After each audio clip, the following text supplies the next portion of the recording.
किसी से भी सलाह लेने के पहले एक बार यह कहानी अवश्य सुनिए। मनुष्य एक सामाजिक प्राणी है जो कि लोगों के समूह के बीच में रहता है। इस समूह में कई तरह के रिश्तों को निभाता है। कुछ रिश्ते निस्वार्थ होते हैं जबकि अधिकतर रिश्तों की नींव स्वार्थ पर टिकी होती है। हम जो प्रोफेशनल रिलेशन बनाते हैं वो अधिकतर आदान प्रदान या कहें तो एक दूसरे को और दूसरे से पहले व्यक्ति को फायदे की बुनियाद पर टिके होते हैं। मैं यह नहीं कह रही कि सभी रिश्ते के पीछे स्वार्थ होता है, लेकिन हाँ, आज की दुनिया में अधिकतर इंसान अपना फायदा देखकर ही रिलेशन बनाते हैं। दोस्तों, ऐसा कई बार होता है कि हम किसी दुविधा में फंस जाते हैं और हमें किसी की राय की जरूरत पड़ती है। तब हम अपने आसपास के लोगों से उस बारे में सलाह मशवरा करते हैं कि हमें करना क्या चाहिए। कई बार उनकी राय हमें सही रास्ते का मार्ग दिखाती है तो कई बार ज्यादा नुकसान का सबक बन जाती है।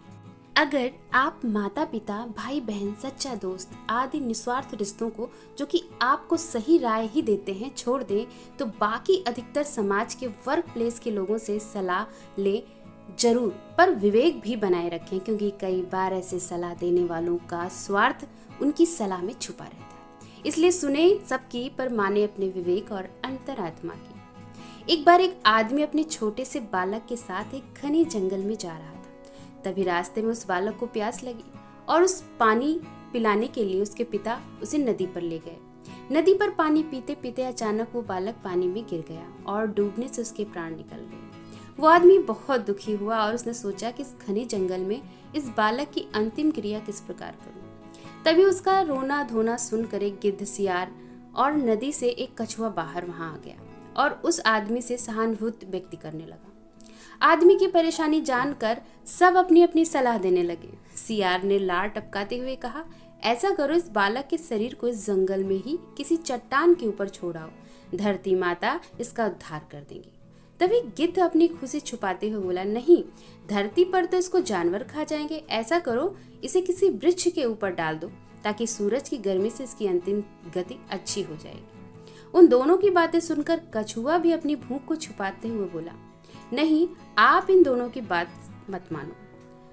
इस बालक की जान पानी में गई है, इसलिए आप इसे पानी में ही बहा दो। और इसके बाद तीनों अपने अपने कहे अनुसार उस आदमी पर जोर डालने लगे। तब उस आदमी ने अपने विवेक का सहारा लिया और इन तीनों से कहा, तुम तीनों की सहानुभूति भरी सलाह में मुझे तुम्हारे स्वार्थ की गंध आ रही है। सियार चाहता है कि मैं इस बालक के शरीर को ऐसे ही जमीन पर छोड़ दूं ताकि ये इसे आराम से खा सके। गिद्ध, तुम किसी पेड़ पर इस बालक के शरीर को इसलिए रखने की सलाह दे रहे हो ताकि सियार और कछुआ से बचकर तुम आराम से इसकी दावत उड़ा सको। और कछुआ, तुम नदी के अंदर रहते हो इसलिए पानी में अपनी दावत का इंतजाम कर रहे हो। तुम्हें सलाह देने के लिए धन्यवाद, लेकिन मैं इस बालक के शरीर को अग्नि को समर्पित करूंगा, ना कि तुम्हारा भोजन बनने दूंगा। यह सुनकर वो तीनों अपना समूह लेकर वहां से चले गए। दोस्तों, इसी तरह हमें जो लोग सलाह देते हैं, हमें ये देखना होगा अपने विवेक के सहारे कि कहीं इस सलाह में उनका अपना स्वार्थ तो नहीं छुपा। अगर यह वीडियो आपको पसंद आया हो तो वीडियो को एक लाइक और चैनल पर नए हैं तो चैनल को सब्सक्राइब जरूर करिएगा। धन्यवाद।